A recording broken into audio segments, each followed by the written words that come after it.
Derecho. Aquí empieza.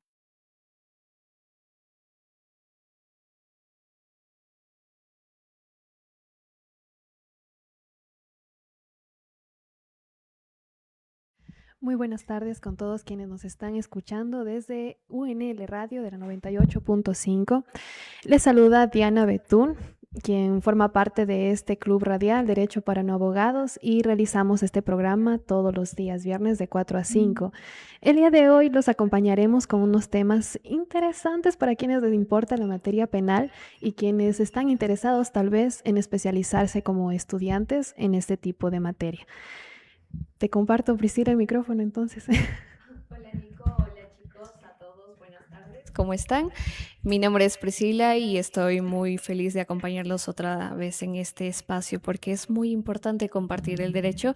Y antes de adelantarnos un poco sobre los temas que vamos a tratar, vamos a recordar un día muy especial, hoy el 13 de febrero, como el Día Mundial de la Radio, y es algo que estamos celebrando también desde nuestras páginas, nuestras redes sociales. Es un grato honor establecer tantas actividades dentro de un medio y poder compartir con todos, sabiendo que es uno de los medios más antiguos, que era solo escuchar, ahora nos pueden ver. Pero lo rescatamos y nos sentimos muy felices sabiendo que nuestro programa ya tiene 10 años.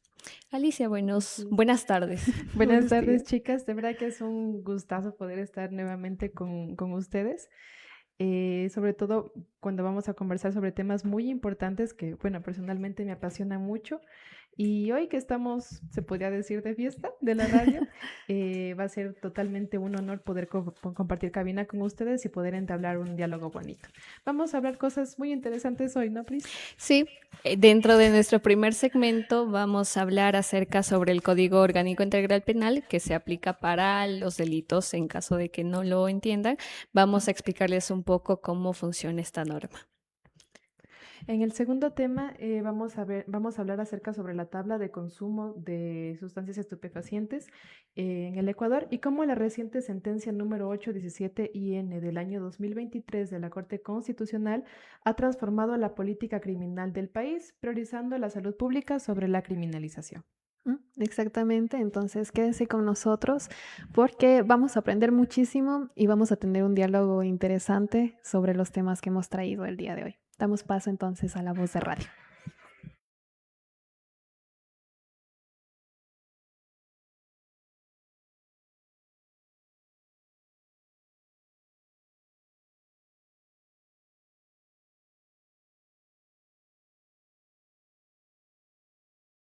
Deberías saber como ciudadano. En Derecho para No Abogados. Conoce tus derechos. Iniciamos entonces con este primer segmento que es Conoce tus derechos, en donde les explicamos de manera sencilla cómo es que están positivizados, cómo se encuentran, qué son los derechos que cada persona ecuatoriana en este territorio posee. El día de hoy, como lo había mencionado Priscila, vamos a hablar sobre cómo se maneja el COIP, qué importancia o trascendencia tuvo en cómo se desarrollaba o juzgaban los delitos y se administraba justicia, ¿no? Entonces, nosotros entendemos que el 10 de febrero o fue publicado en el registro oficial el Código Orgánico Integral Penal. Esto significó un cambio sustantivo, un cambio adjetivo para quienes ejercían derecho, para estudiantes. No me imagino ser estudiante ese año, sinceramente. Para estudiantes, para jueces e incluso para víctimas, procesados y sus familias, en realidad para todos. Pero para poder avanzar, entendamos primero cómo nace la justicia penal, cómo se ha desarrollado a lo largo de los años y cómo llegamos hasta el día de hoy. Primero partimos con la época ancestral e incluso la época incaica. El derecho penal se basaba principalmente en el derecho consuetudinario, que era regido principalmente por creencias y costumbres de los pueblos de ese entonces. Este sistema penal buscaba más castigar al delincuente o a la persona que estaba atentando contra las costumbres y contra el buen orden de estas comunidades. Castigaba mediante el miedo, porque ya empezaron a implementar las primeras cárceles. Una de estas primeras cárceles se llamó Saucay, y también se implementaron penas extremas, como cosas muy extremas, muy violentas, como por ejemplo degollamiento o litigación. Litigación oral. Imagino Por que ejemplo, lesiones, ¿verdad? exactamente, los lesionaban. Eran castigos muy crueles, muy pesados, pero que con el paso del tiempo se fueron abriendo. Ahora pues es impensable, pero en ese tiempo se consideraba lo normal, sobre todo para mantener el orden.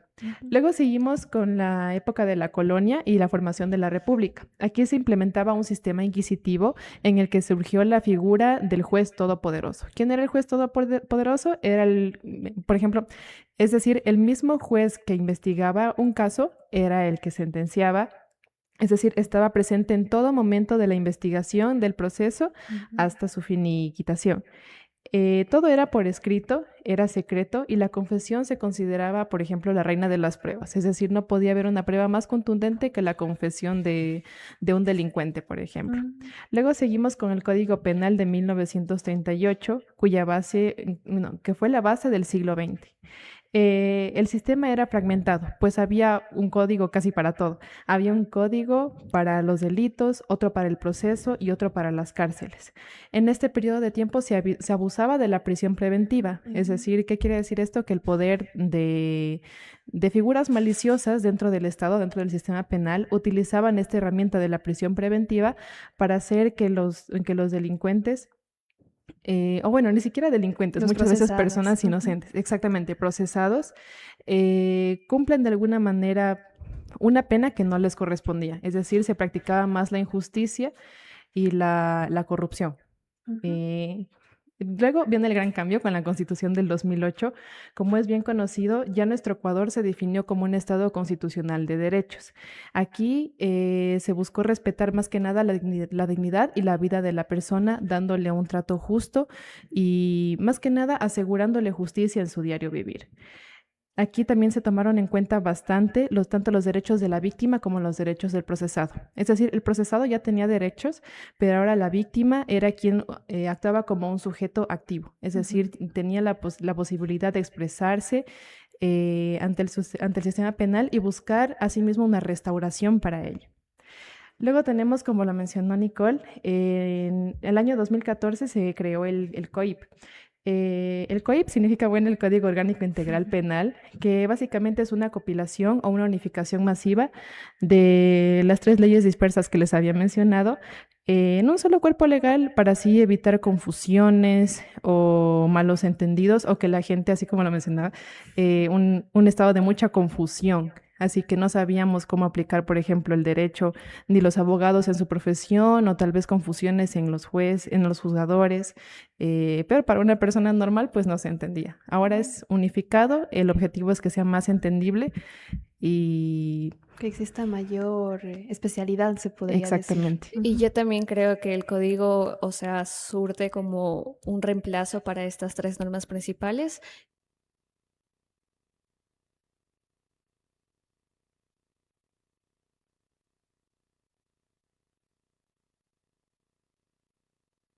Se publicó en el registro oficial, pero no entró en vigencia hasta el 20 de agosto.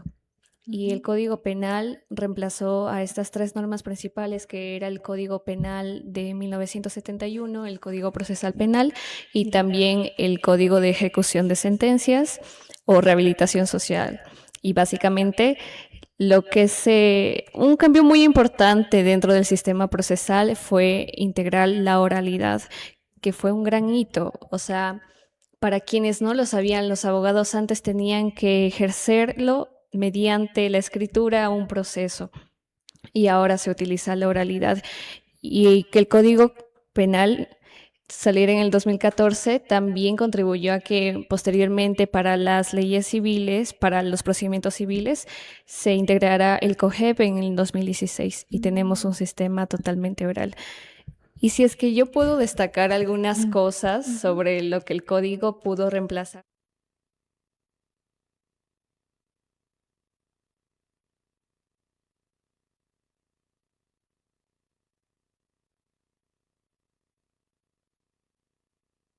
Habíamos tenido en vigencia una norma penal y a pesar de que tuvo 50 reformas, o sea, es inimaginable pensar cómo de una década a otra, que son tan distintas desde los años 70 hasta el 2014, cosas impensables. Antes ni siquiera existía o era de fácil acceso a las computadoras, no existían los iPhone inteligentes.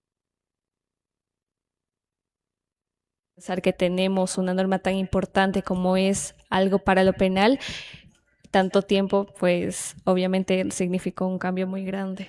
Eso conversábamos antes en cabina, porque este tema, de quienes este día estamos dirigiéndonos hacia ustedes con la temática elegida, el hecho de que haya este avance tantos años creación o el hecho de que existan nuevos derechos, nuevas formas de vulnerar bienes jurídicos, como se diría en derecho penal, o nuevas formas de vulnerar derechos.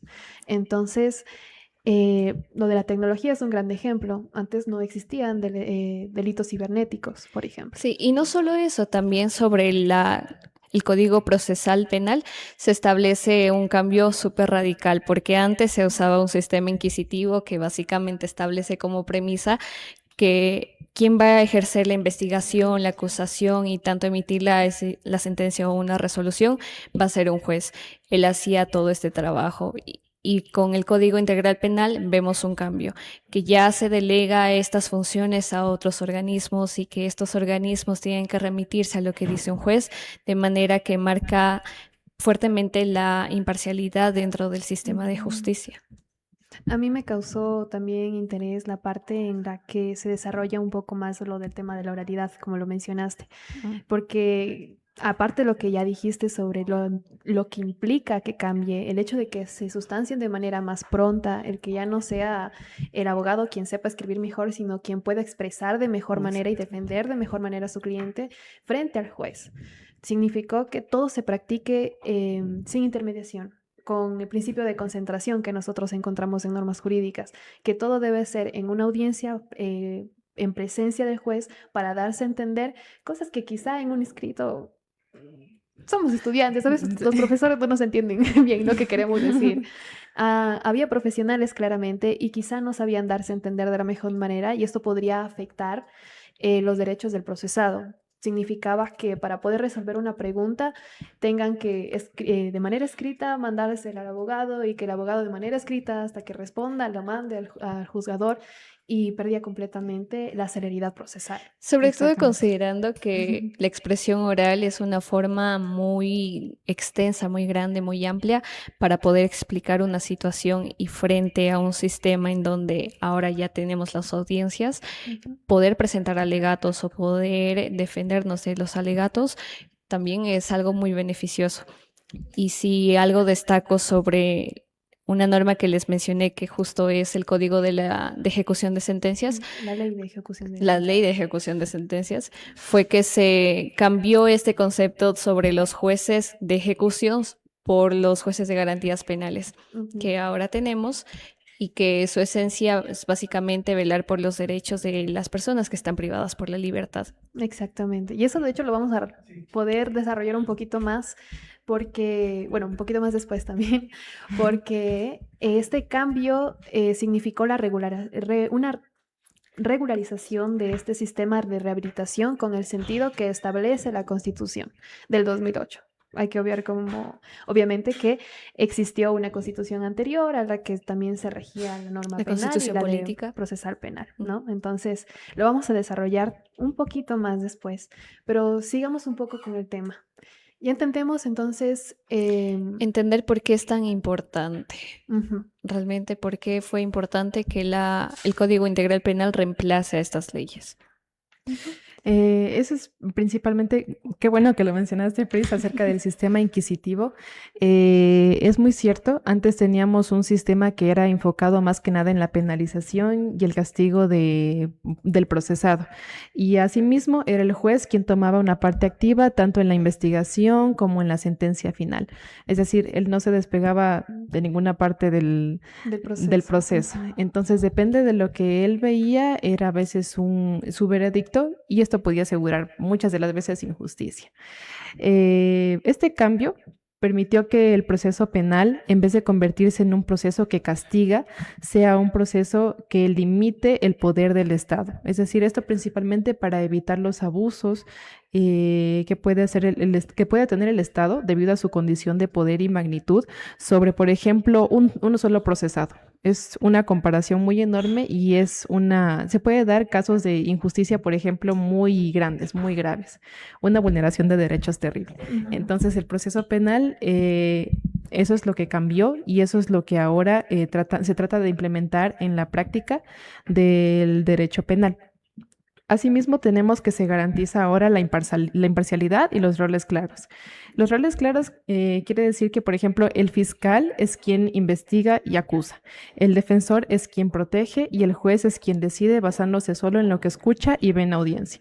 Esta claridad permite que, por ejemplo, las partes que influyen dentro del juicio sean imparciales, tengan un rol claro y permita la seguridad, por ejemplo, a las personas, a una víctima o a un victimario, de que se va a dar el proceso con justicia. Asimismo, se eliminaron las constantes contradicciones entre leyes que había, pues tanto el ciudadano como el abogado saben actualmente cómo funciona el derecho penal, cómo se juzga y cómo se cumple la pena en un solo libro, que sería el COIP. Y por último, tenemos que ahora el derecho penal busca realmente la reparación integral de la víctima y también del victimario.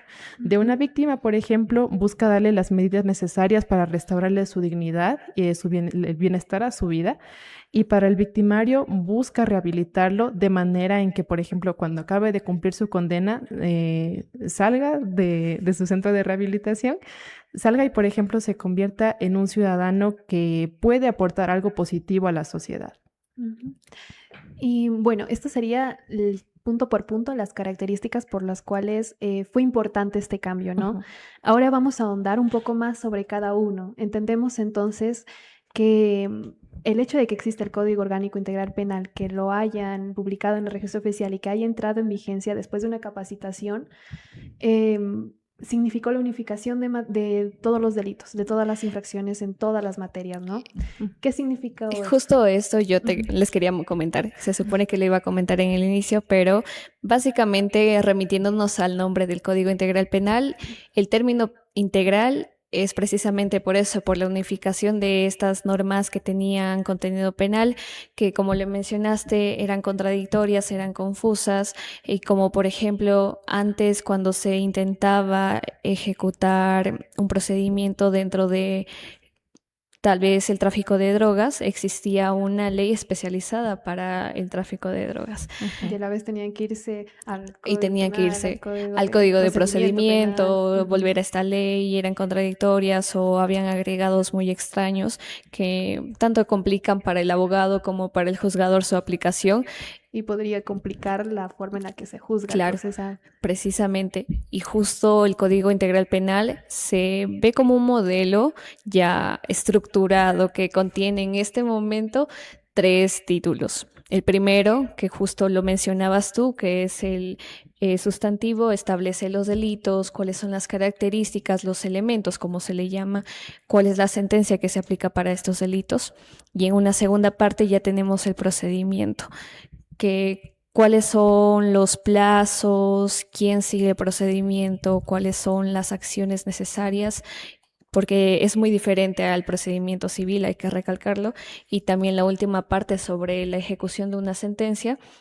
Más bien, el Código Integral Penal se encarga de resolverlo en una sola norma escrita y no tener que recurrir a tantos modelos, textos que son confusos de aplicar, que incluso no tienen sentido. Y a este modo de la ejecución de la pena también destacamos mucho el tema de que se establecen los requisitos en los que una persona va a cumplir una pena que no solamente es privativa de libertad, y así también los derechos de las personas que están privadas de la libertad. Exactamente.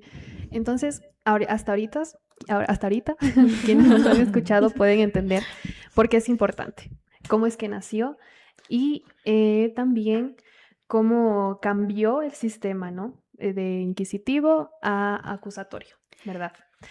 Ahora, entendemos que también está dividido en estas tres partes, que antes existieron tres leyes o códigos distintos y que ahora están unificados, y que esto permite menor confusión, mayor especialización y mejor aplicación, ¿verdad? Ahora, tenemos la ley positivizada, tenemos la ley escrita. ¿Cómo se interpreta en esta materia? Ya, aquí hay una situación bastante importante, porque la interpretación siempre entra en el ámbito del derecho sobre las leyes. Siempre nos enseñan que la ley se interpreta y tiene muchas formas de interpretarse, pero al tratarse de una materia penal, a diferencia de lo que es lo civil, el derecho penal no puede interpretarse de manera que se extienda o suprima todo lo que dice el texto, de manera que se lo hace de forma gramatical, dándole el sentido que tiene, no dándole una interpretación que incluso pueda aumentar la pena o aplicar este tipo de tipo penal a una conducta a la que no se aplica. Y esto también es como protección para velar por el cumplimiento de las normas, de lo que está prohibido, más sin agregar algo que no existe. Esto también nace como una iniciativa para darle la protección a quien está siendo condenado en este caso y darle estas directrices a los jueces. No podemos compararnos con la ley civil como lo mencioné y es bastante claro. Y me estabas más o menos refiriendo al principio de legalidad, Sí. que deben regirse a lo que está, que deben entenderlo de la forma más literal que está en la norma, porque no tienen los jueces la capacidad de interpretarlo, ¿verdad? Esto nos lleva a entender que es un principio que no solamente existió en el COIP, sino que también existió en las demás normas que estuvieron, que le precedieron, ¿no? Y que de hecho es un principio muy interesante que sería bueno traerlo a la radio, que nació desde la Revolución Francesa y desde allí nosotros hemos tratado de tener siempre la norma escrita.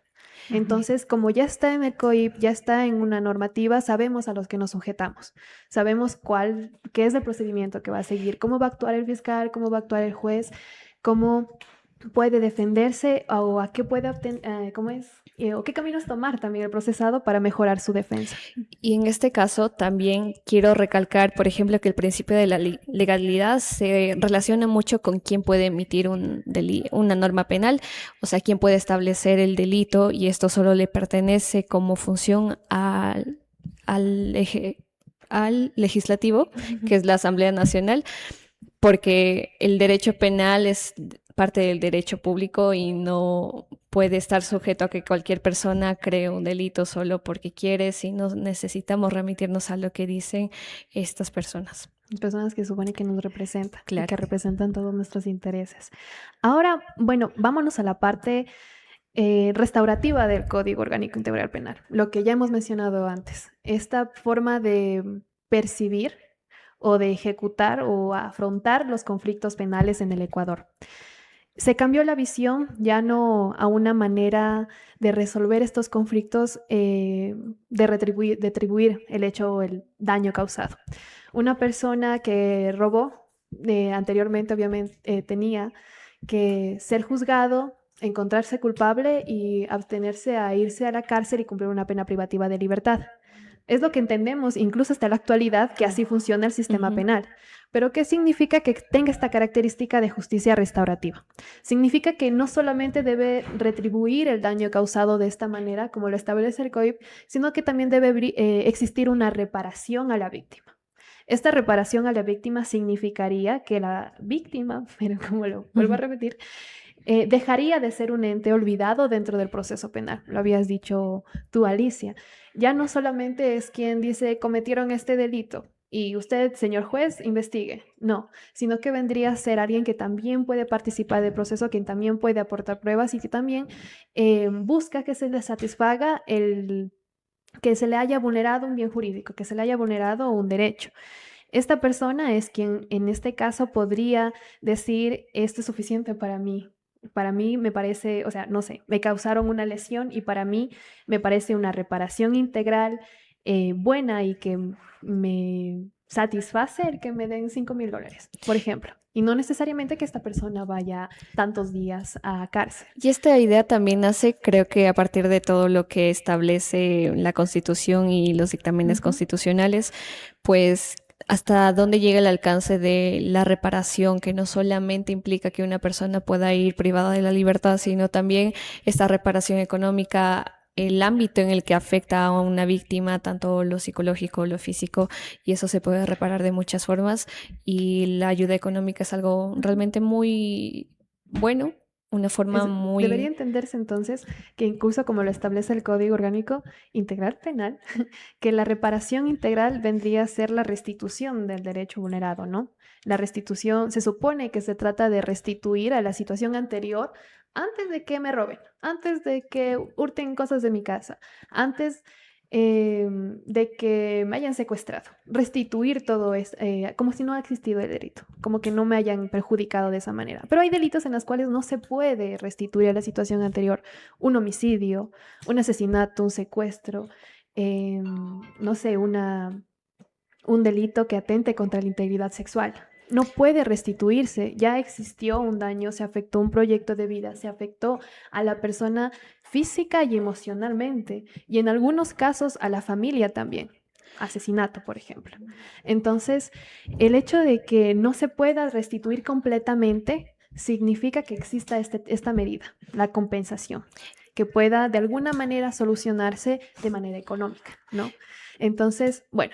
Y ya yo nos también hemos- creo, bueno, Dime. perdón, yo también creo que aquí impacta muchísimo el tema de los delitos, del reconocimiento de estos delitos que antes no existían en el Código de 1971, Ujú. tanto lo que establece el COIP, por ejemplo, hubieron más de 20 delitos reconocidos, ya estableciendo esos elementos específicos y también una forma de darle importancia a estos hechos sociales, a los nuevos delitos. En especial los que fueron más importantes dentro de la normativa fueron los que atentan contra la vida de las personas, y uno de los más destacables fue el femicidio, Ujú.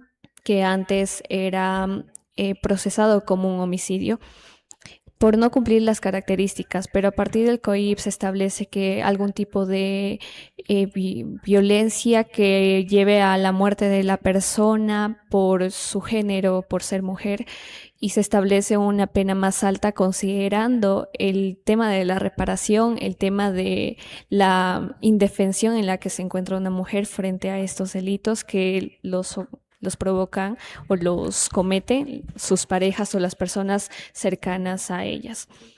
Y aquí también algo muy curioso es cómo se cambió todo este chip de los delitos. Por ejemplo, el sicariato, que no es que no haya existido el sicariato antes, pero la palabra como tal no constaba en un código. Y hay un tema que se llaman agravantes. Estos agravantes se aplicaban sobre el homicidio, y un agravante era el matar por Por precio. dinero. Pero en el COIP por fin se establece el sicariato con todos los elementos, y la característica dice que se da la muerte de la persona por un precio, y también por el mandato de una tercera persona o ajena de lo que lo hace. Y eso es lo que establece y el COIP con el término que debe ser reconocido, la palabra que debe ser reconocida. Y no solamente eso, o sea, hablamos de los elementos más importantes que son los delitos contra la vida, pero también los delitos informáticos. Ujú. Me parece full importante considerando que nosotros entramos a el nuevo siglo XXI teniendo una tecnología, adaptándonos a este nuevo estilo de vida y reconociendo que sí nos pueden hacer daño a través de estos medios. Exactamente. Y así como se agregaron delitos en la parte sustantiva, se agregaron nuevas formas de adecuar, o no sé, sería mejor establecer como ya tipificar algunas conductas que ya existían en este entonces. Entonces, también se establecieron otros tipos de penas, ya no solamente la privativa de libertad, ya no solamente ir a cárcel. ¿Qué tipo de pena se estableció en el Código Orgánico Integral Penal? En el Código Orgánico Integral Penal ahora establecemos, por ejemplo, bueno, como lo mencionaste, las penas privativas de libertad, que consistían principalmente en el encierro o la cárcel de la persona que se consideraba el delincuente o el actor de una vulneración de un derecho. Asimismo, Bueno, estas personas tenían la restricción de su libertad de movimiento y tenían que atarse, por ejemplo, a los centros de rehabilitación donde cumplirían su pena e idealmente se reformarían en cuanto, por ejemplo, a su comportamiento dentro de la sociedad y a cómo deberían ser útiles también. Luego tenemos las no privativas de libertad. Estas son las sanciones que son sin cárcel. Estas incluyen mayoritariamente trabajo comunitario, que es el trabajo que se hace en la comunidad generalmente para un bien social. Y asimismo, tenemos las penas restrictivas de la propiedad que principalmente afectan al patrimonio. Son lo que incluyen las multas, como el dinero, y el comiso, que es perder los bienes usados en el delito. Y por último tenemos los tipos de penas para las personas jurídicas, que son las sanciones principalmente a empresas. Van desde pequeñas multas económicas, o bueno, no pequeñas, como estamos hablando de una empresa, Muy podrían ser grandes. grandes, ¿no? Van desde multas económicas hasta, por ejemplo, la clausura o la disolución de este negocio, y también topa el tema del contrato que puede hacer esta empresa con el Estado. Ya no se lo permiten, se les niega ese derecho. Y entonces, bueno, sería una forma de perjudicar bastante a una persona jurídica. Entendemos. Entonces, ya porque tenemos al invitado afuera y nos hemos robado mucho Claro. tiempo conversando, vamos a estar terminando, pero sí me gustaría señalar otros puntos importantes. Nosotros establecimos que existió un cambio de juez de ejecución a un juez de garantías penales. Esto significaría que un juez ya no solo ve la norma, verifica que es culpable y se va a la cárcel. No, sino que este juez, al ser ya no quien está investigando, también debe verificar que el proceso para su juzgamiento se realizó de la mejor manera.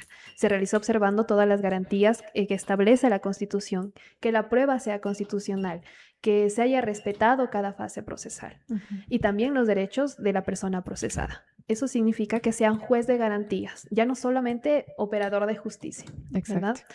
Ahora, ¿qué también significa que sea un juez de garantías? Que de acuerdo con el Código Orgánico Integral Penal, lo que implementaron como nuevo, novedoso, él observa cómo se ejecuta la pena, cómo está regulada la parte de ejecución de la pena.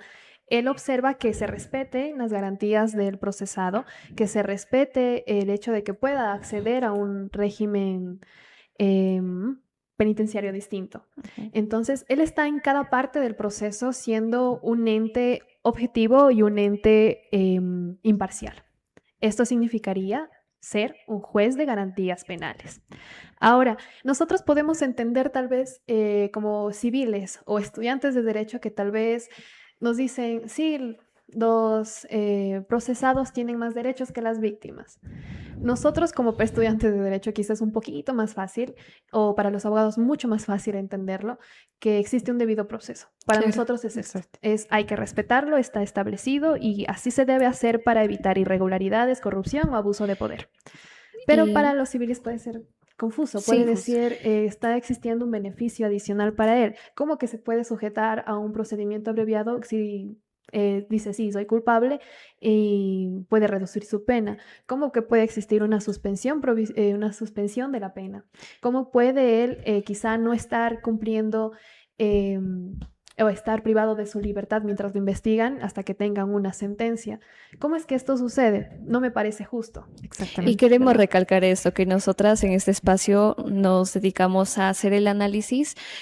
No queremos dotarlo como defensa de un código, más bien era reconocer los cambios que se han hecho y las cosas buenas que tenemos en este momento, pero obviamente debemos seguir avanzando dentro de la normativa. Exacto. Entonces, estas observaciones que en este momento el código nos permite o nos ha entregado a los estudiantes, a los abogados y a los jueces, permiten respetar mucho más los derechos de las víctimas, del Estado y también del procesado. Eso podemos resumir y concluir en este segmento y vamos a darlo por cerrado y Ya. de verdad, porque tenemos esperando al invitado unos minutos. Esperamos que les haya gustado esta plática y no se vayan, regresamos en pocos minutos para poder hablar acerca de cómo podemos diferenciar o cómo hace el juez penal, también juez de garantías penales, para juzgar un caso en donde puede existir una persona que es consumidora y no traficante. Sí, precisamente así que ya nos vemos.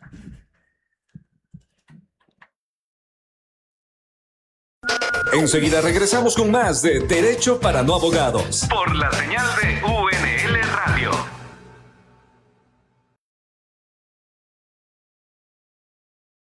(16:47). ¿Ya lograste un título? ¿Ya viviste una meta? Ya lograste un tercer nivel, pero ¿y si aún falta tu gran historia por escribirse? Haz que tu experiencia cuente. Haz que tu carrera evolucione. Estudia una maestría en la Universidad Nacional de Loja. Más de 60 programas de posgrado en áreas clave del país. Con modalidades híbridas, docentes de excelencia, pertinencia territorial y beneficios para profesionales como tú. Postula hoy, decide especializarte, porque crecer es un acto de transformación. Inscripciones abiertas en www.unl.edu.es/posgrados. O escríbenos al WhatsApp 099-311-4465. Universidad Nacional de Loja. Educamos para transformar.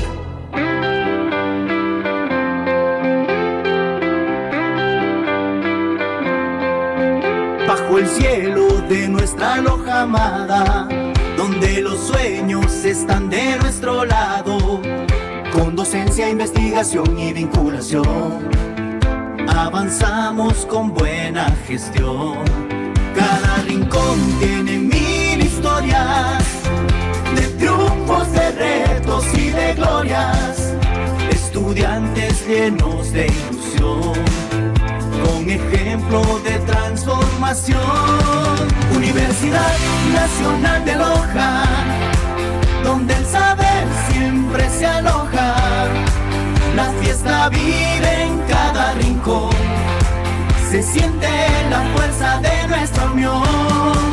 Universidad Nacional de Loja, donde el saber siempre se aloja. La fiesta vive en cada rincón, 166 años de fundación.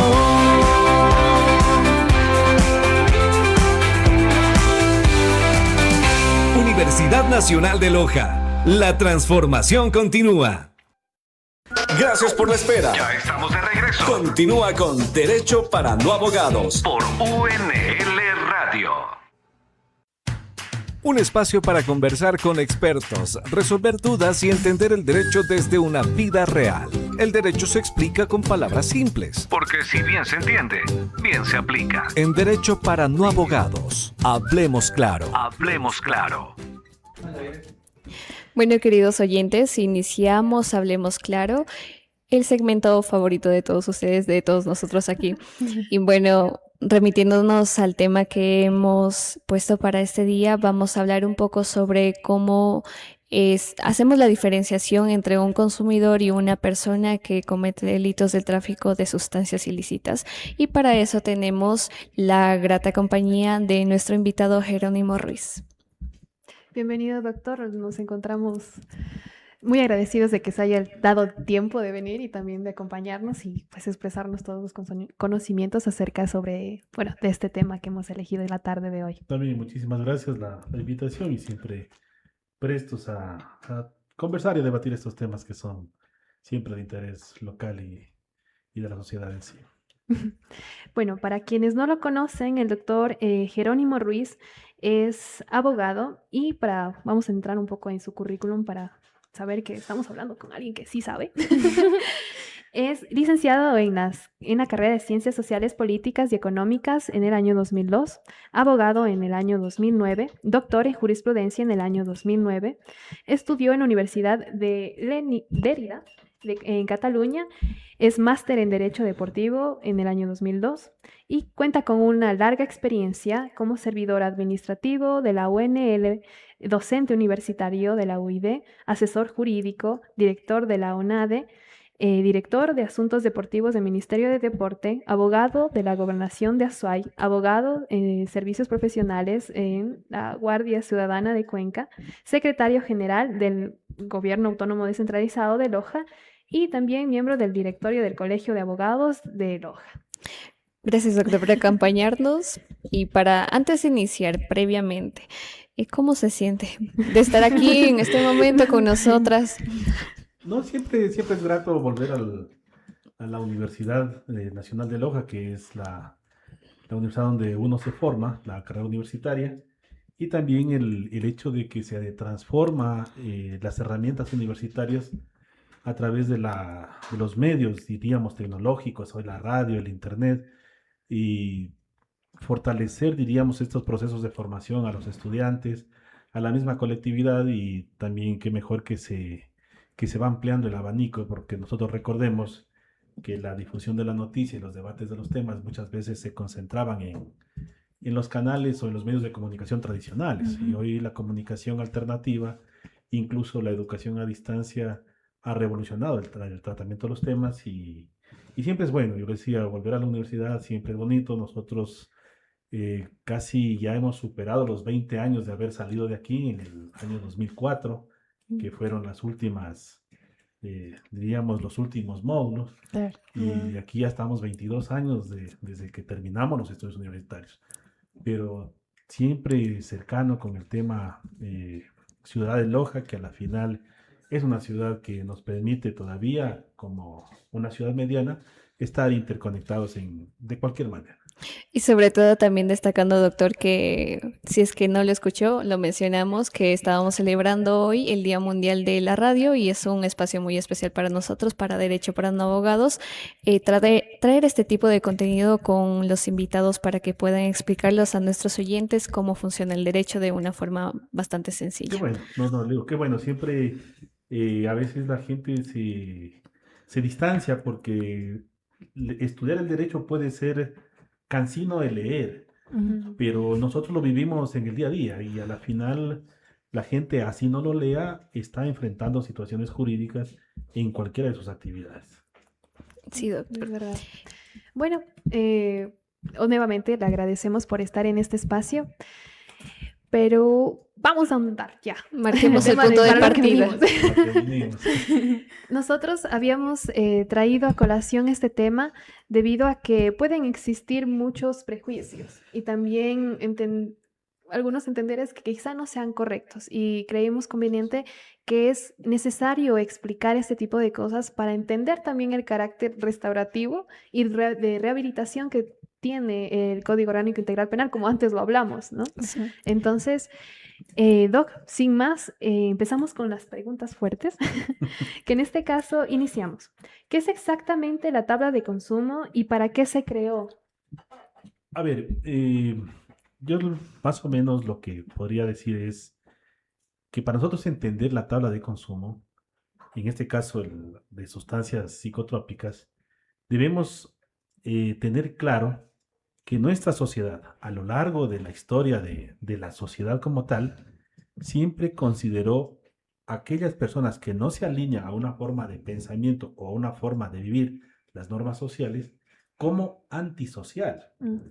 Y la única cura o el único remedio que la mente humana ha alcanzado a construir es el encierro. Entonces, si se porta mal, le castigan el cuarto. Si está enfermo, le encierra en el hospital. Si comete algún delito, le encierra en la cárcel. Como si el encierro constituyese la forma de rehabilitar. Por eso los centros se llaman de rehabilitación social, considerando que el antisocial, mientras no se rehabilite, no puede volver a ser un ente social. Exactamente. Pero ese concepto, diríamos, medieval, evoluciona, porque la misma sociedad permite ver que un conglomerado no solamente son las ideas del pasado, son situaciones que van evolucionando. Y una de las cosas que ha evolucionado es la medicina o la salud. Y cuando choca la medicina con la salud, aparece que la dependencia al consumo de sustancias, hasta qué punto es un delito y hasta qué punto es un problema de salud. Y ahí aparece el debate de establecer cuándo estamos frente a un consumidor o cuándo estamos frente a un delincuente. Este es el debate real. ¿Es una persona enferma o es una persona, diríamos, que comete delitos?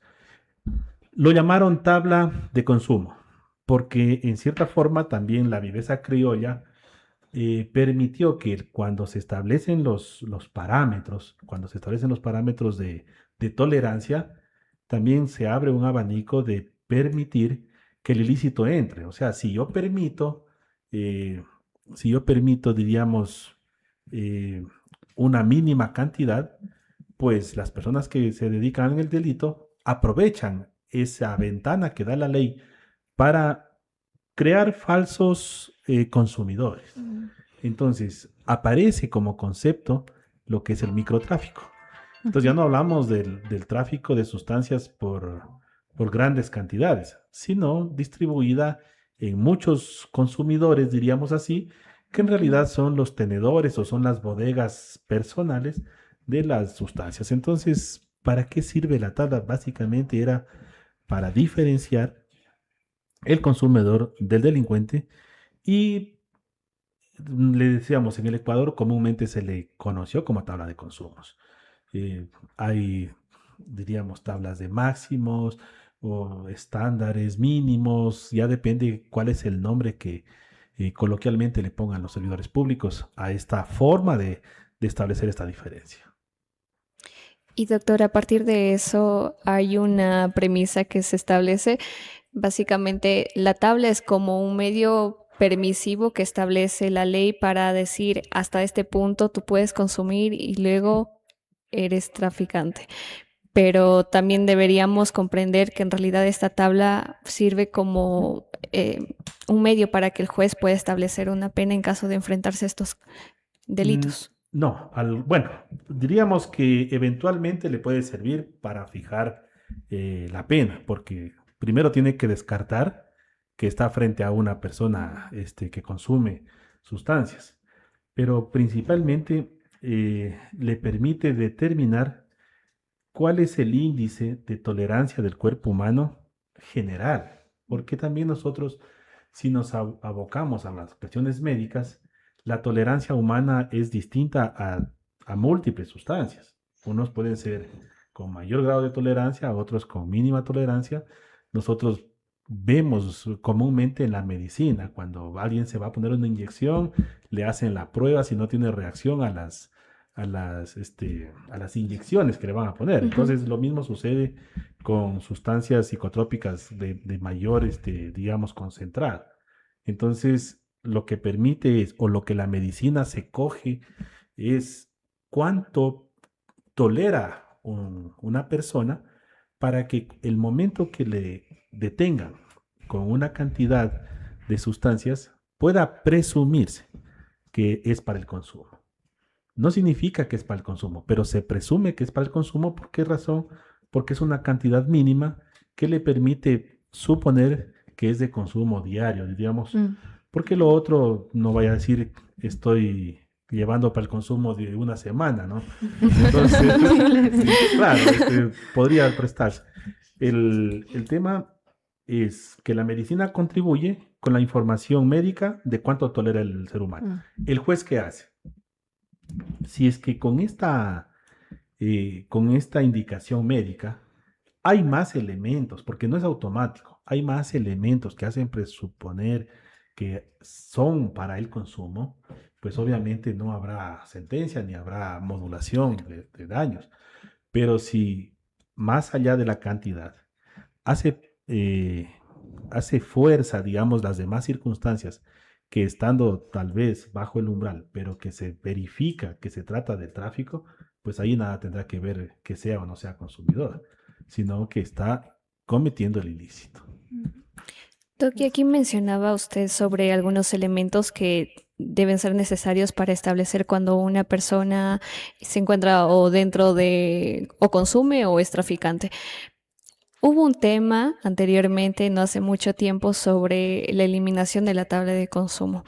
¿De qué manera esto impactó tanto para el juzgador, tanto como se ejerció la justicia en ese momento, y si fue bueno o malo, o cuáles fueron las consecuencias? El problema de la tabla, diríamos en la forma como tú lo dices, fue que se tornó un discurso político el problema del consumo de drogas. ¿Por qué razón?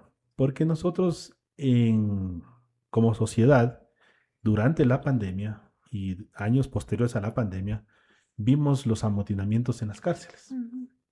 Y principalmente esto destapó una una realidad que se vive dentro de las cárceles, como es el excesivo consumo de sustancias.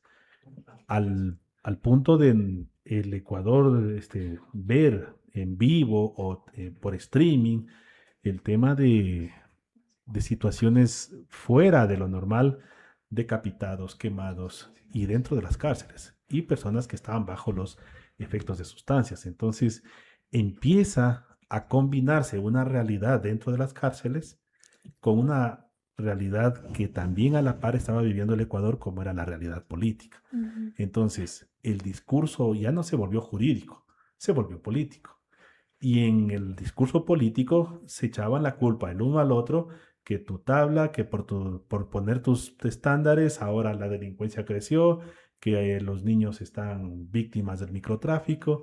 Es decir, esto que se rompió el decreto, la tabla, y se dictó el decreto, solamente tuvo un grado de discurso político, porque obviamente esto era lo que se vivía en tiempos electorales. Pero en lo jurídico, como justicia, los jueces seguirán ponderando, ya lo dice la Corte Constitucional, que el juez debe seguir ponderando lo que es justo. ¿Y qué es lo que hace justicia dentro de los criterios de Naciones Unidas y dentro del derecho internacional? Es que no vaya a vivir el encierro del delito alguien que no está traficando, alguien que no está cometiendo el delito, sino alguien que, producto de sus realidades sociales, ha caído presa o ha caído víctima del consumo de sustancias. No alimentar cárcel con consumidores, porque esos consumidores deberían estar en otro programa de salud pública, rehabilitación, si es que es rehabilitable, o en otro tipo de trato. Lo mismo que ha sucedido con el alcoholismo, pero que, decía, como es un discurso político, a lo mejor en ese momento cobró mucha fuerza. Sí, doctor. Me acuerdo que cuando leí, porque justamente habíamos leído esta sentencia en donde se declara la constitucionalidad de la tabla de consumo en su momento, los jueces de la Corte Constitucional fueron muy claros al establecer que el juez debe asegurarse de tener la completa convicción de que existe un ánimo de trata para poder juzgar a una persona como traficante, ¿verdad? Claro, lo justo es que el juez valore más elementos, no solamente la tabla, porque recordemos que en el tráfico no opera solamente la tenencia, sino también el tema de la comercialización, el tema del movimiento de cuentas, el blanqueo de capitales, el almacenamiento, las herramientas que se utilizan. Mire, el mundo, diríamos, en los estudios de las sustancias o de las drogas, hacen notar que los Estados Unidos, un país de 600 millones de habitantes, es uno de los principales consumidores y que ya tiene problemas de salud pública por tráfico de drogas.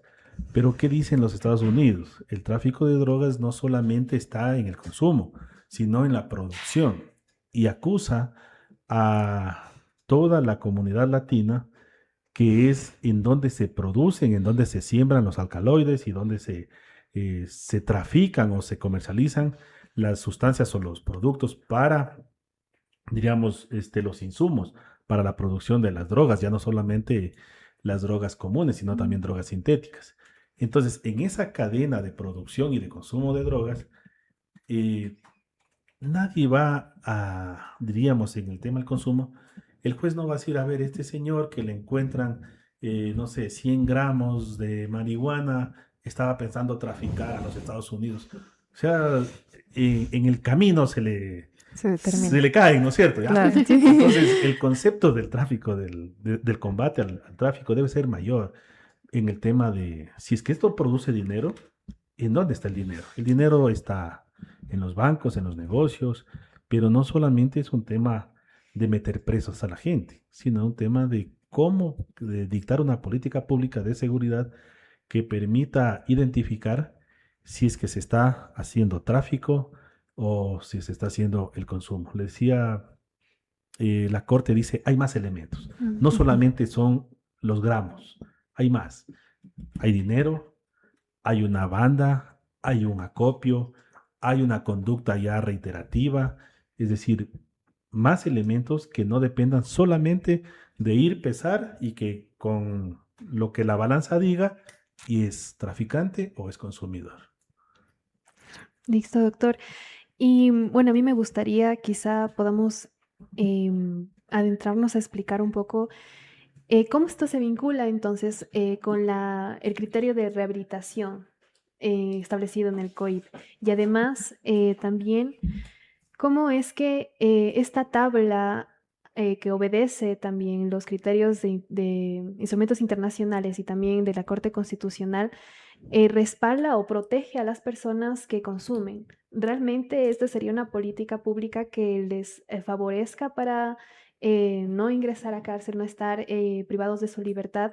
¿Se necesitan más políticas públicas que atiendan esta parte o no? Sí y no, como decimos los abogados. ¿Por qué razón? Porque nosotros como sociedad podemos establecer dos tipos de estados. El estado que le interesa lo mínimo de las personas. Y si nosotros nos vamos a una cuestión radical, el Estado tiene que estar preocupado de si el señor consume o no consume, y si ese señor duerme bien o duerme mal, o si el señor se resfría o no se resfría. El modelo de Estado latino es papito Estado. Por eso es que le pasamos todos los problemas a que el Estado nos lo resuelva. Claro.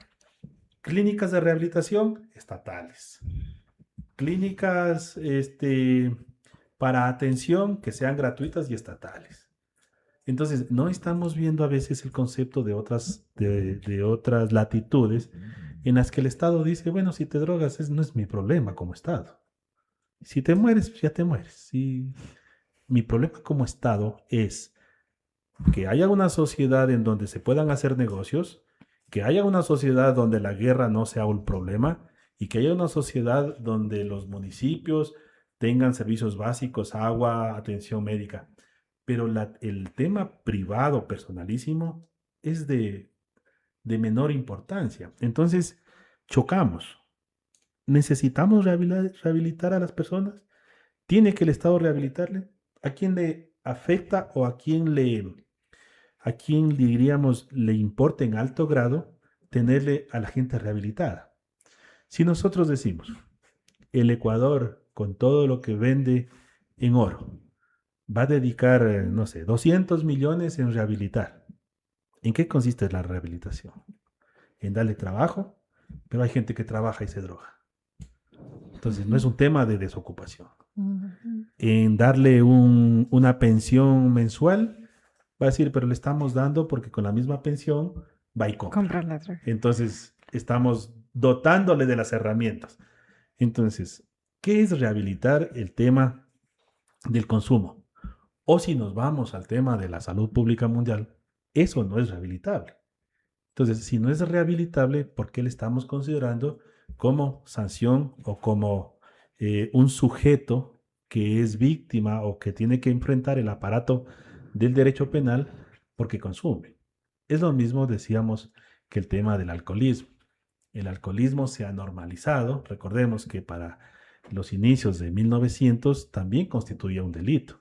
También constituía una tacha social, pero cuando los estanques, cuando el tema del comercio del licor, del ron, empezó a ser un movimiento económico importante, pues ya la gente empezó a tolerarlo.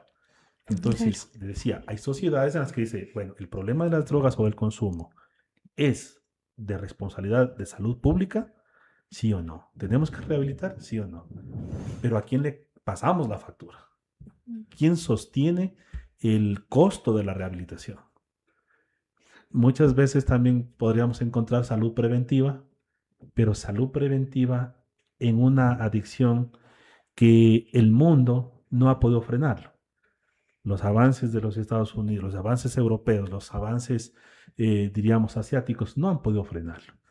Al punto de que nosotros en la historia tenemos la guerra del opio entre ingleses y japoneses, ¿no es cierto? Entonces, ha sido el tema del uso de psicotrópicos como parte de la realidad social, en unos con más tolerancia, en otros con menos tolerancia. Y la corte le dice, bueno, pues, decida qué es justo. Es justo que esa persona en el derecho penal enfrente una sanción por lo que hace. ¿Cometió un delito o no cometió un delito? Indistintamente de que consuma o no consuma. Bueno, doctor, le agradecemos muchísimo la respuesta. Nos queda bastante claro que no debemos dejarnos llevar quizá por prejuicios y también entender la diferencia en los juzgados significa realmente obedecer a la Constitución y también respeto a los derechos y dignidad humana. Lamentablemente por tiempo. No, siempre nos tenemos que el ir. tiempo es escaso. Claro, sí, Sí, no. definitivamente creo que le robamos minutos antes en el primer segmento, No, así no. que creo que tendremos que volverlos a invitar para hablar de otros temas y le agradecemos mucho. Con todo gusto y siempre, Muchas gracias. siempre a las órdenes. Muchas gracias, doctor. Entonces es de esta manera que vamos a dar por concluido el programa de el día de hoy. Esperamos que lo hayan disfrutado, que hayan aprendido algunas cosas y nos veremos el próximo viernes. Claro que sí, no se olviden de escucharnos todos los viernes por la UNL Radio 98.5 FM y también estamos en YouTube de la UNL Radio, así también como en Facebook de Derecho para No Abogados. Nos vemos. Ya.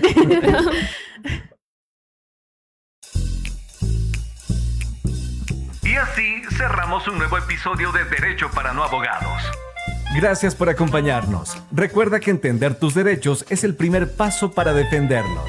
Escúchanos la próxima semana por 98.5 FM en Radio.Garden,